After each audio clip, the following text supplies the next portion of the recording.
৭১ আর ২৪ কি এক কাতারে আসতে পারে? আমি একজন শিক্ষক হিসেবে একদম দৃঢ়তার সাথে বলতে চাই এটি কোনোভাবেই সম্ভব না। ৭১ আমার অস্তিত্ব, আমার দেশ, আমার জন্ম, আমার আইডেন্টিটির সাথে কখনো কোনো কিছুর কম্প্রোমাইজ হয় না। আপনি কোনোভাবেই ৭১ এবং ২৪কে এক কাতারে আনতে পারেন না। ৭১ হয়ে যাওয়ার পর আপনার অনেকগুলো মুভমেন্ট কিন্তু আমাদের দেশে হয়েছে, খুব গুরুত্বপূর্ণ তো না?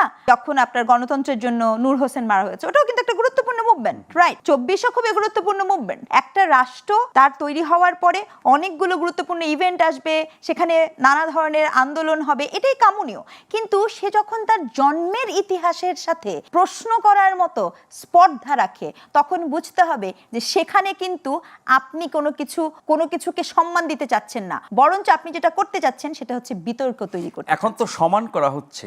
আমরা কিছুদিন আগে অভ্যুত্থানের পরে ৭১-এর চেয়েও বড় করার চেষ্টা আমরা দেখেছি। আর তাহলে এর উদ্দেশ্য চেষ্টা তো মানুষ নানা কারণে করতেই পারে। আপনার ওই যে আমাদের একটা প্রবাদ আছে না, পাগলের সুখ মনে মনে, ঠিক আছে?